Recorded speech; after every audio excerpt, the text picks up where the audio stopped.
이 시간에는 우리 하나님 앞에 금요 집회를 영상으로 드리는 시간을 갖도록 하겠습니다. 우리 이동호 장로님 나와주셔서 기도해 주시겠습니다.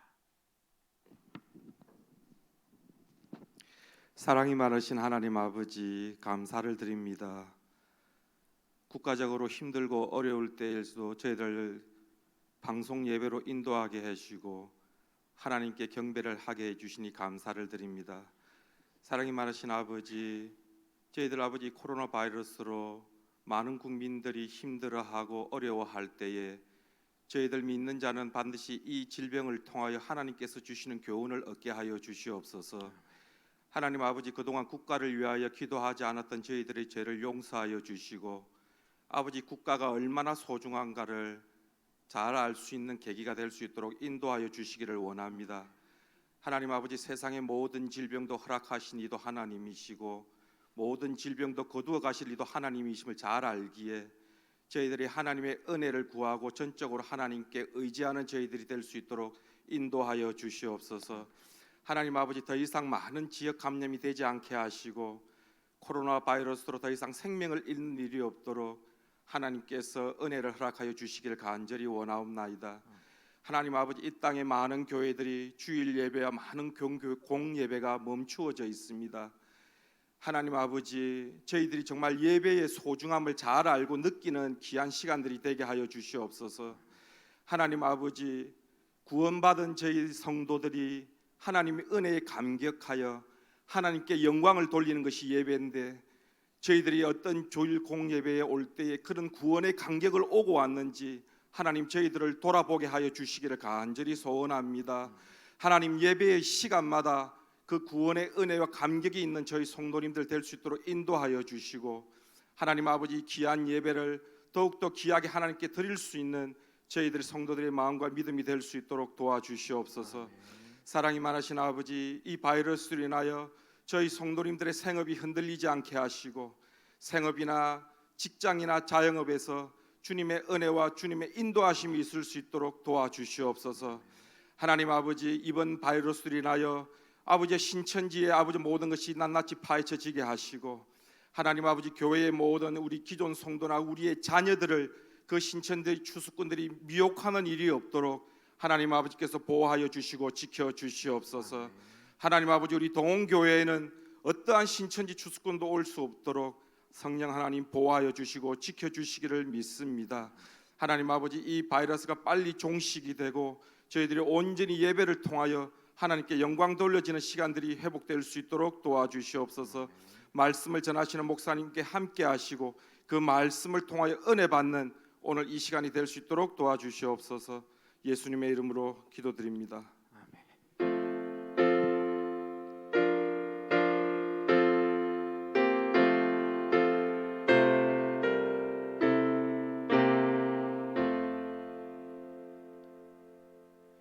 오늘 우리에게 주신 하나님의 말씀은 데살로니가 전서입니다. 데살로니가 전서 5장 12절에서 22절 말씀. 데살로니가 전서 5장 12절에서 22절 말씀, 신약 성경 332페이지 여간에 있습니다. 우리 찾으셨으면 저와 여러분들이 한 목소리로 하나님의 말씀을 봉독하겠습니다. 같이 읽겠습니다. 형제들아, 우리가 너희에게 구하노니 너희 가운데에서 수고하고 주 안에서 너희를 다스리며 권하는 자들을 너희가 알고 그들의 역사로 말미암아 사랑 안에서 가장 귀히 여기며 너희끼리 화목하라.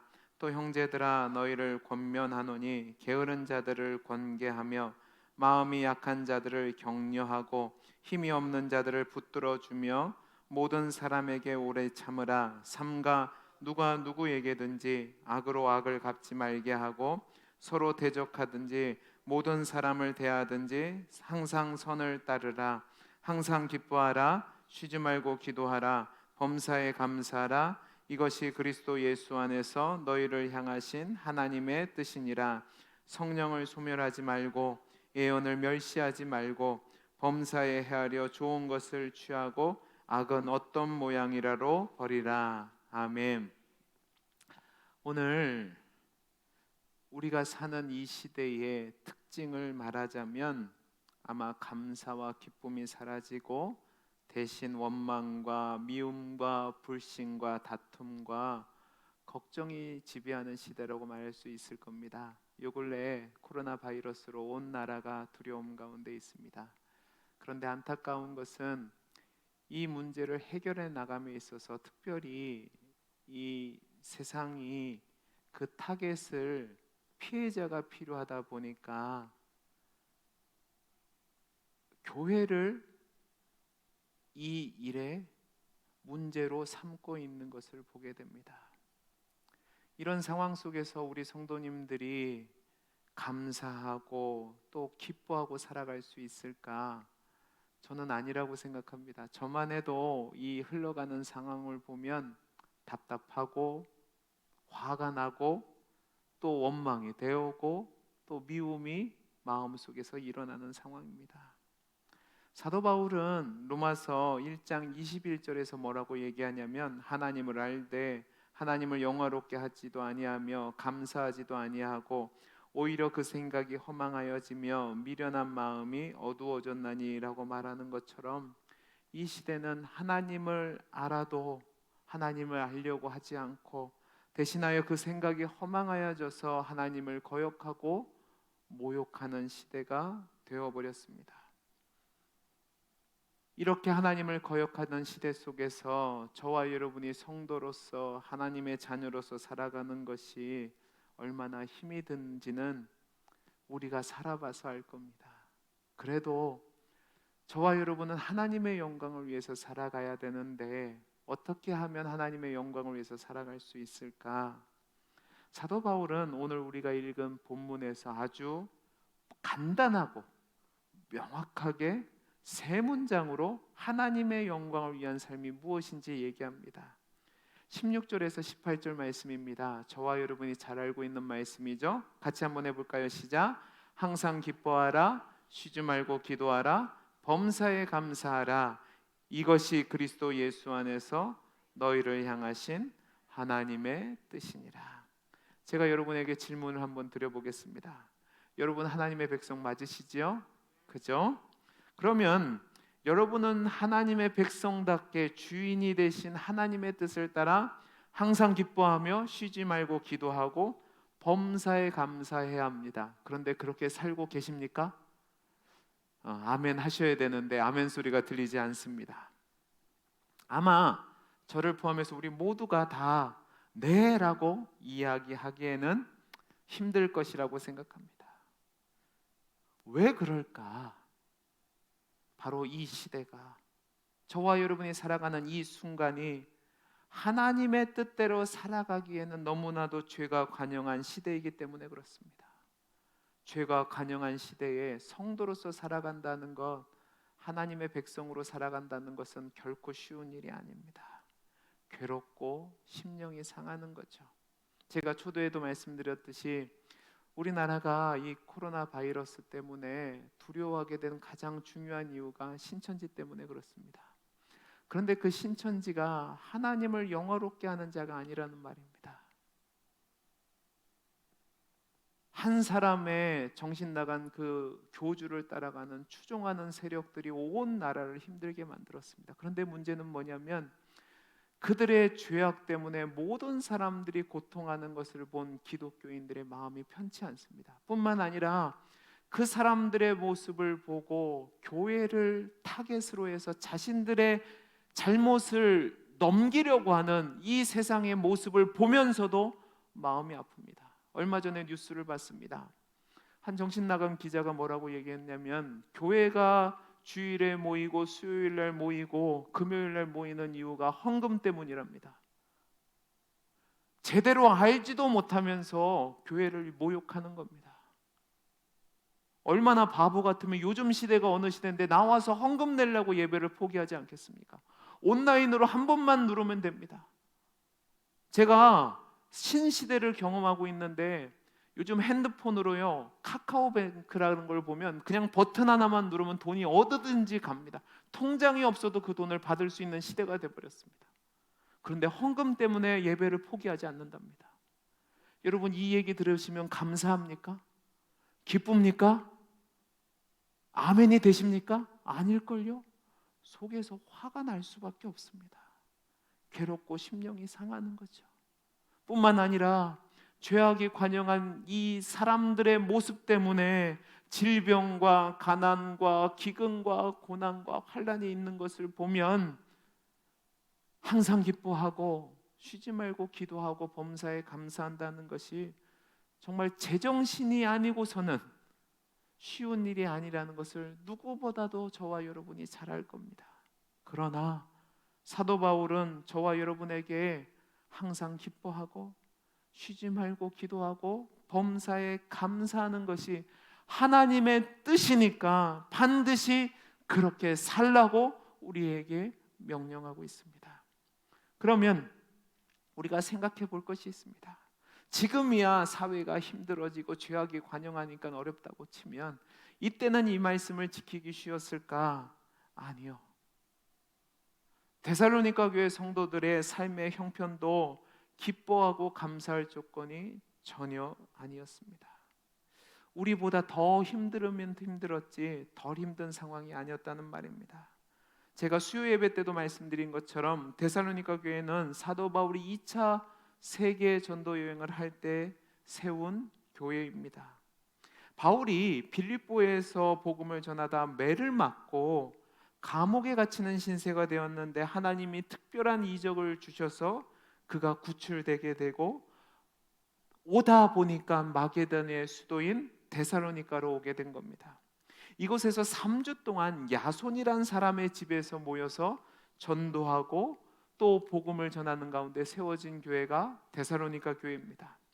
여러분, 이 데살로니가라는 도시는 제가 방금 말씀드린 것처럼 마케도냐의 수도였는데 마케도냐의 왕이었던 빌립 2세의 양제였던 카산더라는 사람이 자신의 부인의 이름을 따서 지은 도시가 데살로니가입니다. 그러니까 이 교회의 성도들은 유대인들보다는 이방 마케도니아에 있었기 때문에 이방 사람들이 훨씬 더 많았습니다. 여러분 잘 보십시오. 유대인들 가운데서 예수를 믿는 것도 쉽지 않은데 이방인들 가운데서 예수님을 믿는다는 거, 이거 절대로 쉬운 일이 아닙니다. 예수를 믿는 그 순간부터 친척들과 이웃들에게 온갖 핍박과 괴롭힘을 당했을 겁니다. 그럼에도 불구하고 이들은 순수한 신앙을 가지고 믿음을 지켰습니다. 밖에서만 문제가 있으면 상관이 없는데 또 안에서도 문제가 있는 겁니다. 그 문제가 무엇이냐면 교회 안에 옛날에 부도덕한 습성을 가진 자들이 들어와 교회를 어지럽히고 있었고 뿐만 아니라 우리가 지난 수요일에 살펴본 것처럼 잘못된 종말론을 가진 자들이 교회를 들어와서 그들의 신앙을 흔들게 하고 괴롭게 하는 상황이었습니다. 이렇게 힘든 상황 가운데서 신앙생활하는데 기뻐하고 감사한다, 결코 쉽지 않습니다. 그리고 여러분이 살아보셔서 알겠지만 힘들고 어려운데 기도가 나온다? 이건 더 힘든 일입니다. 그런데도 사도 바울은 데살로니가 교회의 성도들에게 그럼에도 불구하고 너희가 믿음을 지켜야 된다, 바른 신앙을 가져야 된다 권면하기 위해서 데살로니가 전서를 기록했고, 그 가운데서 특별히 종말의 때에 어떻게 성도로서 살아가야 되는지를 우리가 오늘 읽은 12절부터 22절에서 기록하였습니다. 여러분 12절에서 15절 말씀까지를 정리하면 사도 바울은 데살로니가 교회 성도들에게 너희들을 위해서 수고하는 교회 지도자들을 존경하라고 이야기합니다. 또 성도들끼리 제발 싸우지 말고 화목하게 지내라고 얘기하고, 또 교회 안에서 질서를 지키라고 이야기하고, 또 약한 사람, 힘없는 사람을 참으며 도와주라고 이야기하고, 악으로 악을 갚지 말고 서로 좋은 일에 힘쓰라고 이야기를 합니다. 그리고 나서 끝으로 성도로서 지켜야 될 하나님의 뜻으로 세 가지를 얘기하는데 그것이 무엇이냐면 항상 기뻐하라, 쉬지 말고 기도하라, 범사에 감사하라입니다. 여러분, 사도 바울이 이 편지를 쓸 때 데살로니가 교회 성도들의 형편이 어렵다고 말씀을 드렸습니다. 그죠? 그런데 이 편지를 쓰는 사도 바울의 형편도 그리 녹록지 않았습니다. 그럼에도 불구하고 사도 바울이 이 세 가지 명령을 제시하며 이것을 지키라고 한 이유는 무엇일까? 그것이 이 세상 사람들은 누리지 못하는, 온전히 예수를 믿고 따라가는 성도들만 할 수 있는 아름다운 모습이기 때문에 사도 바울은 이렇게 권면하는 겁니다. 여러분, 우리를 한번 점검해 보죠. 우리가 예수를 믿는다고 하지만 우리가 영적으로 건강하지 못하고, 우리가 영적으로 무뎌지고, 또 우리가 시험에 든 상황에 있으면 우리는 늘 기뻐함이 없고 우울하며 기도가 없고 감사가 없습니다. 그런데 우리가 하나님의 은혜로 영적으로 건강해지고 또 우리의 영이 늘 성령의 충만함으로 있다면요, 우리는 상황과 환경에 상관없이 어려워도 기뻐할 수 있고, 끊임없이 기도하며 하나님의 뜻을 구하고 또 모든 일에 감사하는 성도가 될 수 있습니다. 그러면 이제 이 말씀을 살펴볼 건데, 여러분, 우리가 하나님의 뜻이라고 하는 이 세 가지 말씀을 여러분 기억하셔야 되는데, 뭘 기억하셔야 되냐? 순서입니다. 이 순서를 기억하시면서 하나님이 주신 세 가지 명령을 살펴봐야 됩니다. 그러면 첫 번째로, 왜 사도 바울은 가장 먼저 항상 기뻐하라고 이야기했을까? 여러분, 사도 바울이 기록한 신약 성경을 보면 사도 바울은 자신뿐만 아니라 그 편지를 수신하는 성도들이 분명히 힘들고 어려운 상황이었음에도 불구하고 자주 기뻐하라고 명령하는 것을 볼 수 있습니다. 특별히 빌립보서 2장 17절에서 18절 말씀을 보면 이렇게 이야기합니다. 만일 너희 믿음의 재물과 섬김 위에 내가 나를 전제로 드릴지라도 나는 기뻐하고 너희 무리와 함께 기뻐하리니 이와 같이 너희도 기뻐하고 나와 함께 기뻐하라.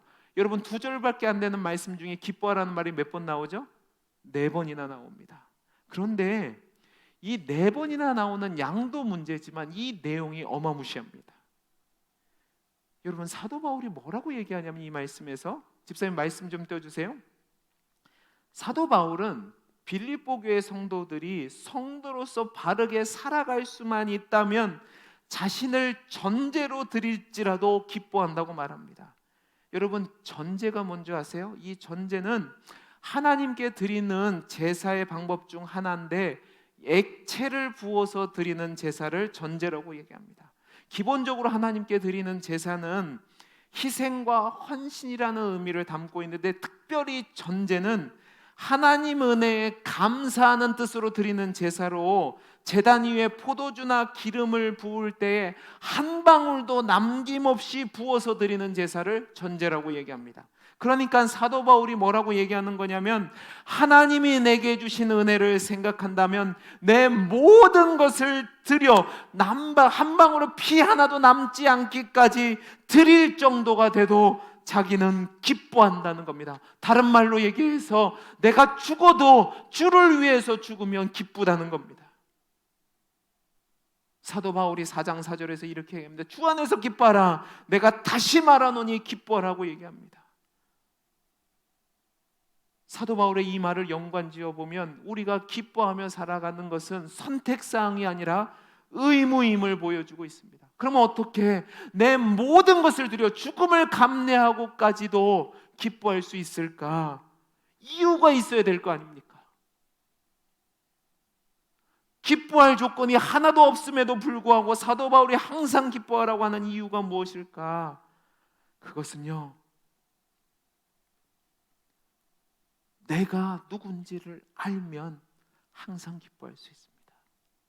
사도 바울은 항상 서신서를 기록할 때마다 복음의 핵심을 설명할 때 어떤 복음의 핵심을 설명했냐면 이신칭의의 복음을 설명했습니다.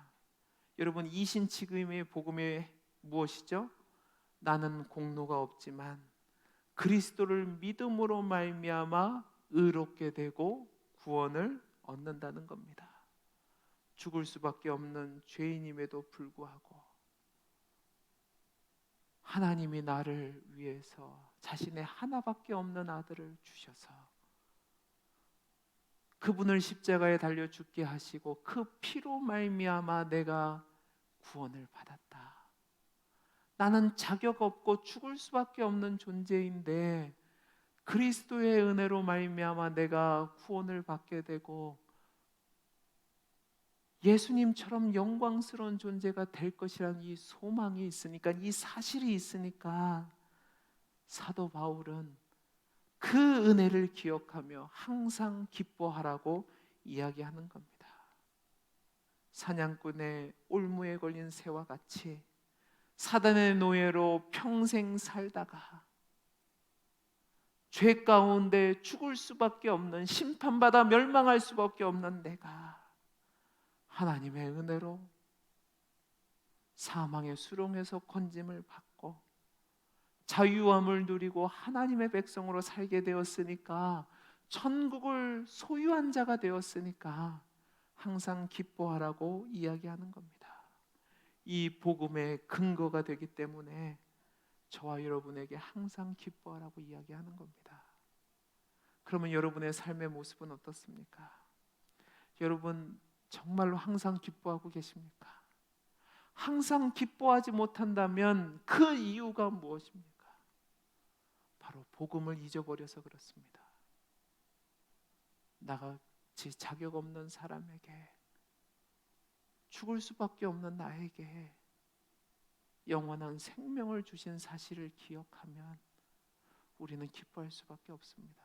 여러분 생각해 보세요. 여러분이 모든 것을 다 가졌다고 한번 해봅시다.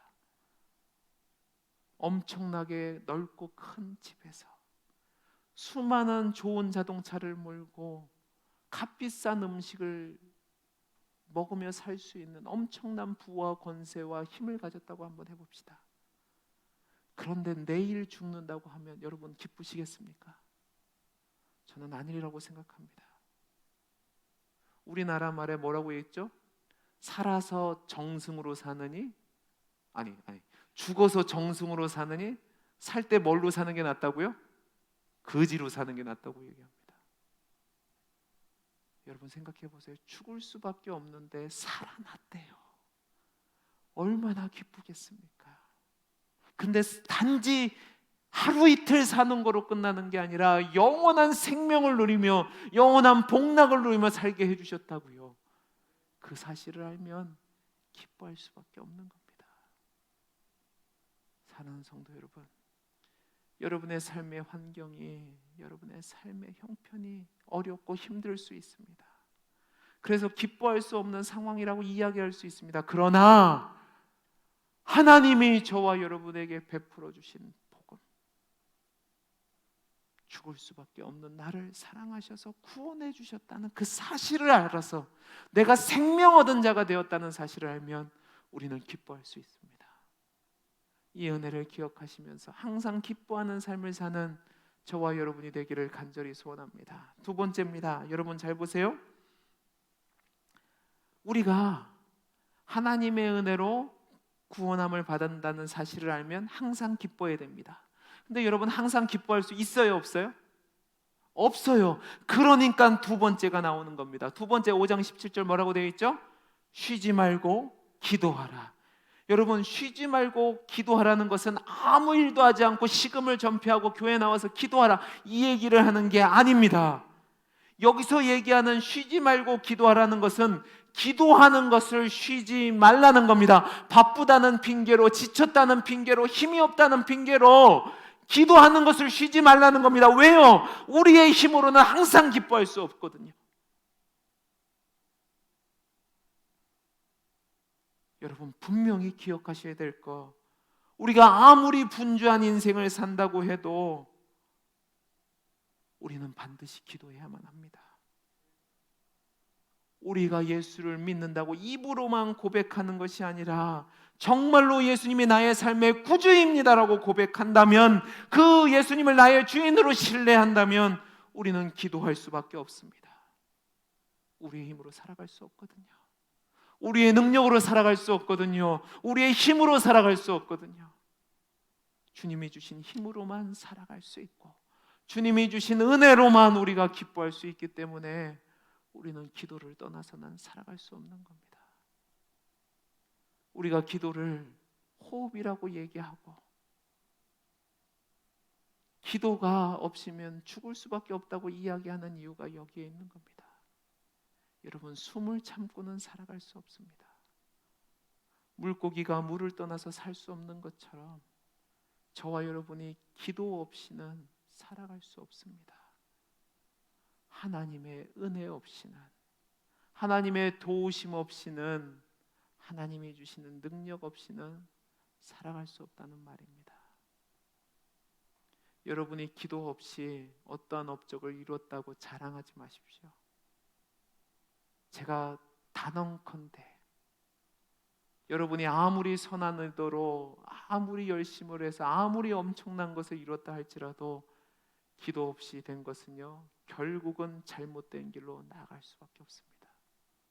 그리고 아무것도 아닌 게 되는 겁니다. 사도 바울은 이 사실을 알기에 기도하라고 이야기하는 겁니다.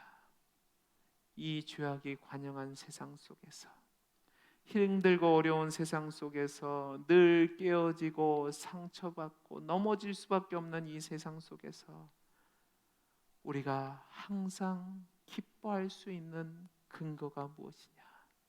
그 원동력이 무엇이냐?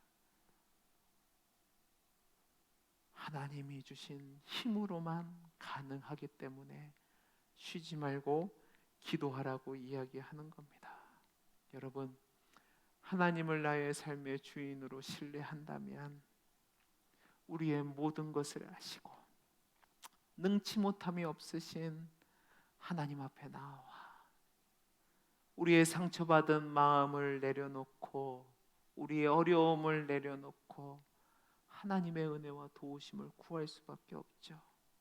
뿐만 아니라 이렇게 기도할 때에 하나님이 우리를 만나주시고 우리를 건져주시고 위로해주시고 응답하는 은혜가 있으면 우리는 아무리 절망적인 상황에서도 다시금 용기를 얻고 힘을 얻고 은혜에 기대어 기뻐할 수 있는 겁니다.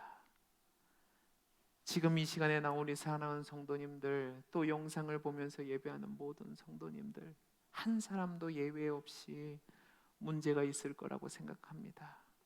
자녀의 문제도 있고, 건강의 문제도 있고, 직장의 문제도 있고, 사업의 문제도 있고, 재정적인 문제도 있고, 믿지 않는 가정의 문제도 있고, 여러 가지 문제가 있을 겁니다.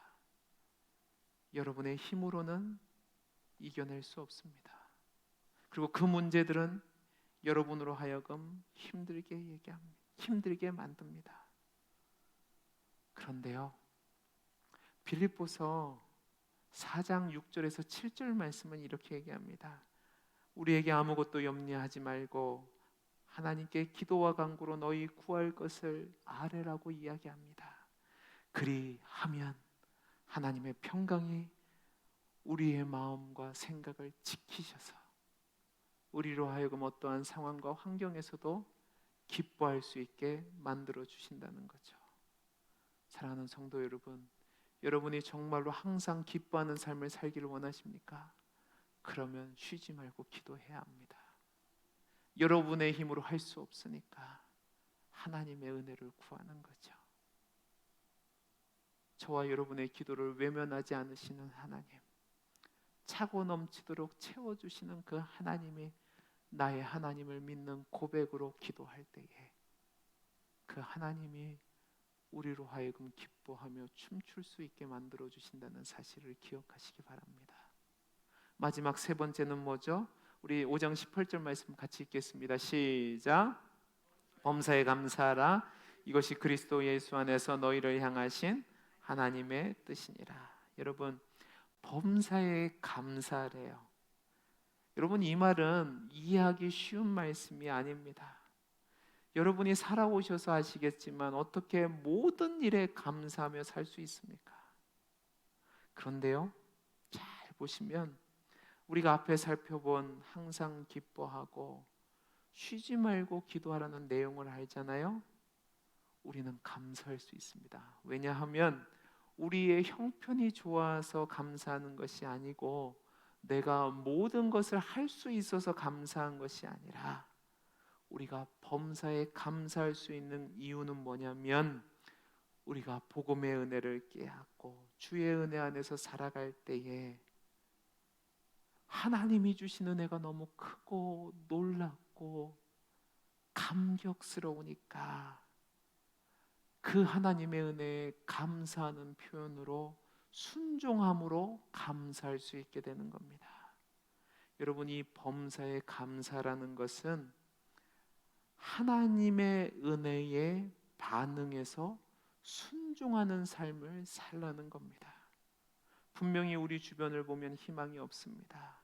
사랑도 없고 기뻐할 조건도 없습니다. 그리고 저와 여러분을 억울하게 만들고 또 저와 여러분을 괴로움과 고통 속에서 살게 만듭니다. 그러나 우리를 구원해 주신 하나님을 바라본다면 또 우리를 향해 놀라우신 하나님의 그 계획과 뜻을 바라본다면 아무리 절망적인 상황이라 할지라도 소망이 없고 희망이 없는 상황이라 할지라도 하나님 말씀에 순종함으로 감사할 수 있다는 말입니다.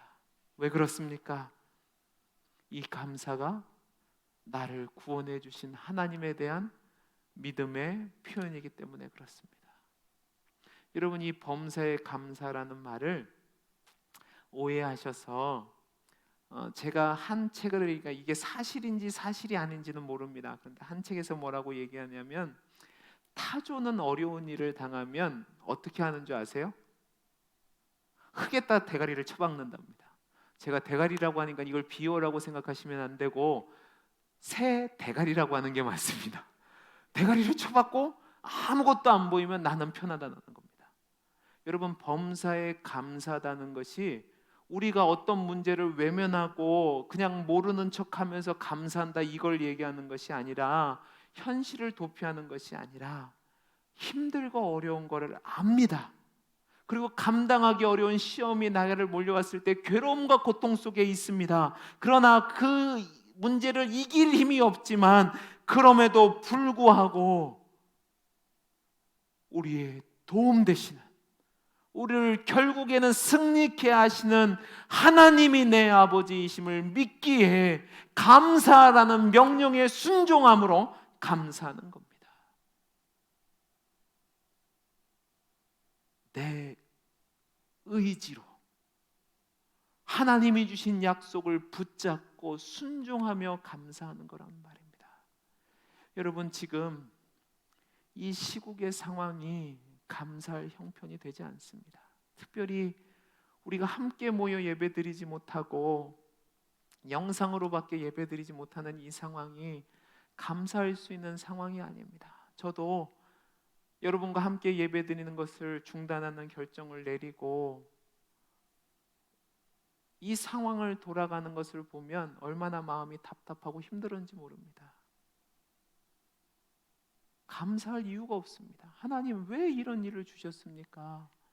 왜 저놈의 신천지 때문에, 왜 이런 정치적인 이 제대로 처리하지는 못하는 미숙함 때문에 이런 고통을 우리가 겪어야 됩니까? 하나님, 도대체 이게 뭡니까? 원망밖에 나오지 않았습니다. 근데 설교를 준비하면서 하나님이 뭐라고 얘기하시냐면 범사에 감사하랍니다. 왜? 하나님이 선하신 일을 이루실 것을 믿는 믿음으로 순종하면서 감사하라는 겁니다. 여러분, 저와 여러분이 감사하는 것은 하나님을 믿기에 그 믿음에 반응하는 순종의 자세입니다. 그것이 하나님이 원하시는 뜻이라고요. 여러분, 자녀를 키워보셔서 알겠지만 처음에는 자녀들이 부모에게 받기만 합니다. 부모는 그런 자녀의 모습을 봐도 기쁩니다. 그런데 이 자녀가 늘 받기만 하고 어린 모습으로만 있으면 그것은 온전한 자녀의 모습이 아니죠. 진짜 온전한 자녀의 모습은 뭐죠? 부모의 사랑을 알고 부모가 나에게 얼마나 큰 계획을 있는지를 알면 내 뜻과 내 생각에 맞지 않아도 순종하는 거죠. 그 자녀가 진짜 부모를 믿는 자녀인 거죠. 지금 하나님이 우리로 하여금 항상 기뻐할 수 있는 구원의 은혜를 주셨고 우리에게 이길 힘을 주셨다는 말입니다. 늘 기도할 수 있는 은혜를 주셨잖아요. 그죠? 그러면 그 하나님을 믿으니까 그 하나님 뜻에 순종하며 감사하는 겁니다. 저는 우리 동원교회 성도님들이 이 주님을 믿는 믿음의 표현으로서 감사할 수 있는 순종하는 믿음의 사람들이 될 수 있기를 간절히 소원합니다. 말씀을 마치겠습니다. 사랑하는 성도 여러분, 저와 여러분은 하나님의 백성이고 하나님의 자녀입니다. 저와 여러분이 하나님의 자녀가 되고 하나님의 백성 된 것은 저와 여러분이 실력이 있어서도 아니고 능력이 있어서도 아니고 다른 사람들과 달라서도 아닙니다. 허물과 죄로 죽을 수밖에 없는 우리였지만 본질상 진노의 자녀였지만 그래서 죽을 수밖에 없었지만 하나님이 사랑하셔서 우리를 구원해 주셨습니다. 그 생명 주신 은혜를 기억하면 우리는 어떠한 상황에서도 기뻐할 수 있습니다. 그러나 살다 보면 그 은혜를 잊어버리죠. 또 우리의 힘으로 감당하지 못하는 삶의 현실을 부딪힐 수 있습니다. 하나님 우리에게 그것을 이길 힘을 주시기 위해서 쉬지 말고 기도하라고 명령하셨습니다. 또 그 쉬지 말고 기도하는 가운데 하나님의 은혜를 경험한 우리는 비록 내 상황이 감사할 수 없는 상황이라 할지라도 하나님이 내게 주신 은혜를 기억하고 또 내게 주실 은혜를 소망하며 믿음으로 순종함으로 범사에 감사할 수 있는 겁니다. 이것이 하나님이 우리에게 원하시는 뜻이라는 말입니다. 저는 우리 성도님들이 이 하나님이 원하시는 뜻에 따라서 항상 기뻐하고 쉬지 말고 기도하고 범사에 감사할 수 있는 하나님이 원하시는 뜻을 온전히 이루어가는 복된 성도님들이 되시기를 간절히 소원합니다. 기도하겠습니다. 사랑이 많으신 하나님, 하나님의 백성답게 하나님의 자녀답게 하나님을 신뢰함으로 하나님의 명령에 순종하여 항상 기뻐하며 쉬지 말고 기도하며 범사에 감사하는 하나님의 뜻을 이루어가는 우리 사랑하는 동원교회 성도들이 되게 해 주옵소서. 은혜 주심을 감사하며 사랑 많으신 예수님 이름으로 기도하옵나이다. 아멘. 우리 다 함께 원하고 바라고 기도합니다. 찬양하겠습니다.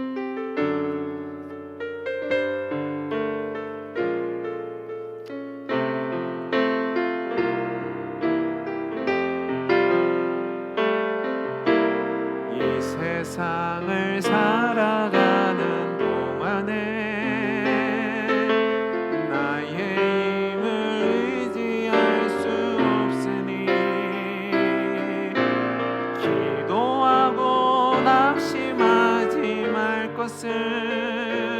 주께서 참 소망이 되심이라. 하나님의 꿈이 나의 비전이 되고 예수님의 성품이 나의 인격이 되고 성령님의 권능이 나의 능력이 되길 원하고 바라고 기도합니다. 주의 길을 걸어가는 동안에 세상의 것 의지할 수 없으니 감사하고 낙심하지 말 것은 주께서 참 기쁨이 되심이라. 하나님의 꿈이 나의 비전이 되고 예수님의 성품이 나의 인격이 되고 성령님의 권능이 나의 능력이 되길 원하고 바라고 하나님의 꿈이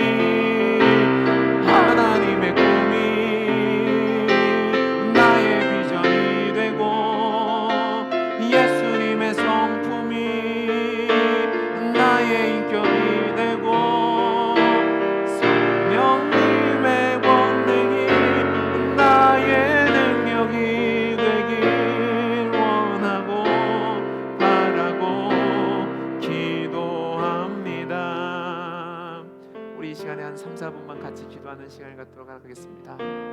여러분들이 있는 그 자리에서 함께 기도할 때에 오늘 말씀을 붙잡고 기도했으면 좋겠습니다. 하나님, 이 어려운 세상, 이 말도 안 되는 세상 속에서 하나님의 백성으로서 항상 기뻐하며 쉬지 말고 기도하며 범사에 감사할 수 있는 은혜를 허락하여 주옵소서. 하나님, 이 나라 이 민족을 불쌍히 여겨 주옵소서.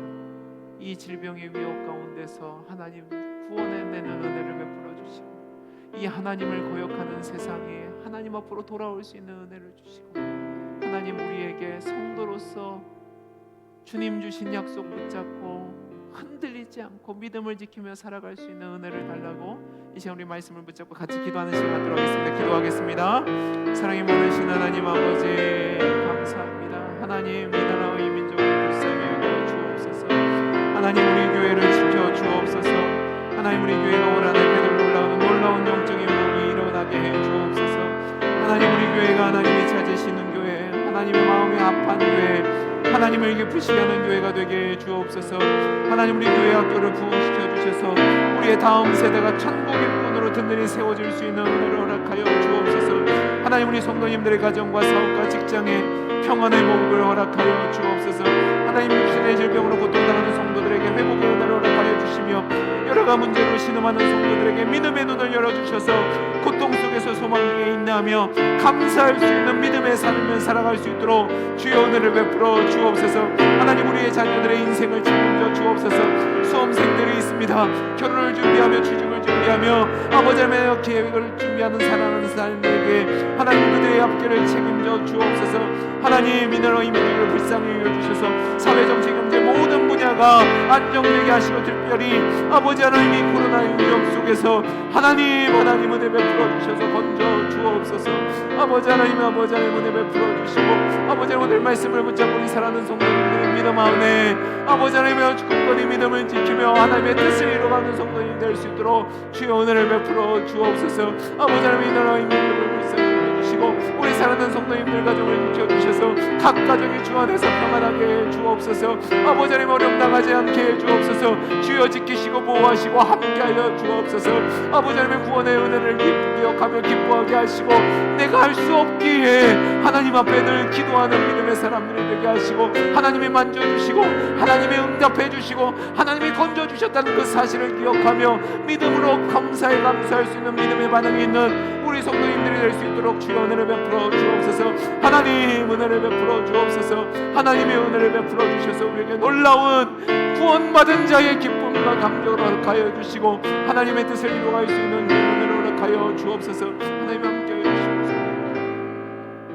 우리 하나님께서 우리에게 놀라운 구원의 은혜를 주셨사오니 그 은혜를 기억하며 기뻐하는 성도들이 되게 하시고, 내 힘으로 이 세상을 살아갈 수 없기에 주의 도우심을 구하며 쉬지 말고 기도하는 성도들이 되게 하시고, 나를 구원해 주신 그 하나님의 은혜를 기억하며 또 나에게 가장 좋고 선한 것으로 응답해 주신 그 하나님을 믿는 믿음으로, 비록 내 상황이 힘들고 어렵다 할지라도 범사에 감사하는 순종하는 자세를 살는 우리 사랑하는 성도님들이 되게 해 주옵소서.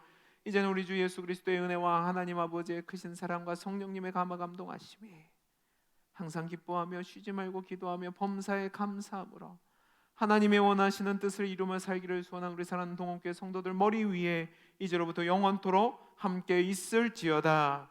아멘.